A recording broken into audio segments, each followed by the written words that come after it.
It is one of the most active and politically charged waterways in the world, and some 85 San Diego sailors who help keep it safe are back tonight. Welcome home. New at 5, 10 News military reporter Bob Lawrence has the role of the USS Persistent and why their homecoming was different than most. Welcome back, Persistent! The welcome home wasn't Pierside at Naval Base San Diego, but Lindbergh Field.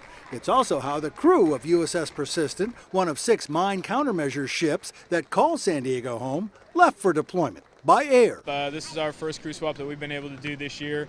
We spent 358 days in country, so we're happy to be home. April 2009, the first mine countermeasure ship arrived in San Diego from its former home in Ingleside, Texas. Of the 6 original mine countermeasure ships that arrived in San Diego, 4 are no longer here. They're forward deployed in Bahrain. Their job is to clear the way and make safe the passage for other Navy ships and commerce.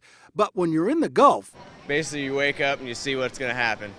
You get a plan of the day, but it doesn't necessarily follow that plan. If they're not on duty, then they're training. This is the crew of the USS Guardian, which is forward deployed in Sasebo, Japan. So hard.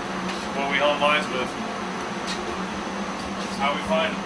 When a mine is detected, a robotic sub is deployed, and in this exercise, a small detonating device is attached to the mine to destroy it. Permission to fire the MP3. Fire the MP3s.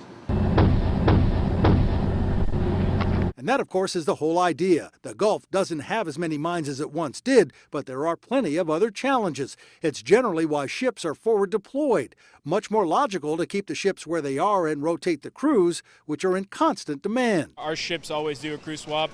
We're hoping with some stuff coming up in the near future that we'll be able to keep them down from the length that they are currently, but for now, it's definitely going to be a rotation. Again, welcome home.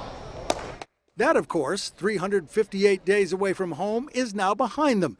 Time to gather family and head home. But for some, like Johnny McCraney, San Diego is only the first stop. He's headed to another plane and eventually will get back to his home in Alabama.